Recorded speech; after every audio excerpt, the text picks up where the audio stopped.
Well, tomorrow is National Caregiving Day. It recognizes those who step up to help the most vulnerable, whether it be members of their own family or others who need help as they age. Our very own Jennifer Bisram has highlighted these important efforts with her series of reports on the cost of caregiving. And Jen joins us now to talk about all over it. Good to see you, Jen. Good morning, Chris. So what was the inspiration? It's such a great idea, first and foremost. But what was the inspiration behind this? I have to give a shout out to Armenia, our executive producer here. We started talking about the sandwich generation, which a lot of us are in. Basically, we have younger kids and we're taking care of them, but we're also starting to take care of our aging parents. And so the stress of that is a lot and not something that people talk about a lot. And we did that story and it morphed because we realized it's such an important topic that's not talked about a lot, but there are so many layers to it. And it is, as you mentioned, such a huge swath of the population right now because people are living longer. People are also having kids at an older age, present company included. Yes, but you're dealing with so many different aspects here. I guess what was the most eye-opening thing that you learned throughout this process? That people become caregivers and don't even realize it.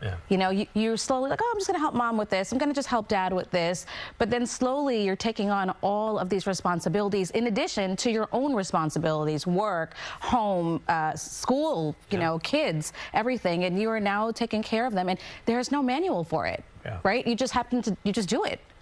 And it's a tough job, too. People, I think, sometimes take for granted that you're not only dealing with helping other people, but those people also have stories of their own as well. So I can only imagine for some, the stresses of what's happening with their own home lives combined with the people that they, grow to have relationships with that they're taking care of, how difficult that must be for them. I mean, it's so humbling to do these stories because you do see the journeys, the progress, and you hear people's stories, especially about the stress that they undergo.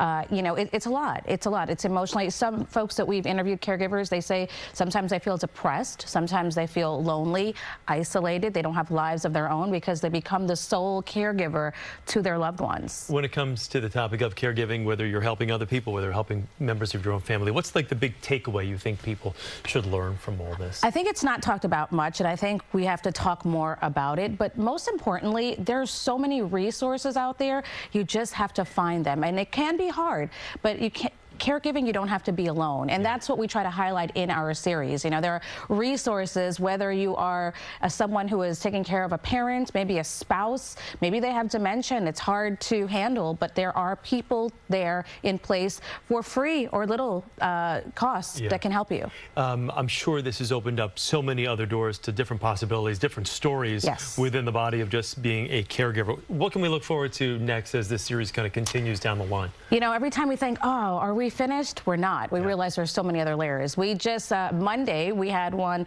on dementia and Alzheimer's. And, there are about 7 million people already in this country living with Alzheimer's and dementia. That is a staggering number. And our aging population is growing. And so yesterday, we shot our story that's airing in March about geriatric care. And basically, they're the doctors who are tasked with taking care of older adults. But there aren't many of them. Right now, there's not enough. And as our aging population continues to grow, there's not going to be enough either. So what are the solutions? What's happening? Lots happening there, including trying to get just regular physicians trained on how to take care of these older adults. It's incredible. There are so many stories here. So many. So many stories. So many. Jen, thank you very much. We appreciate you getting up early. Thank you for having us. And a look back, if you'd like to look at Jen's series, you can head to our website at cbsnewyork.com. The cost of caregiving. Very, very, very important issue right now.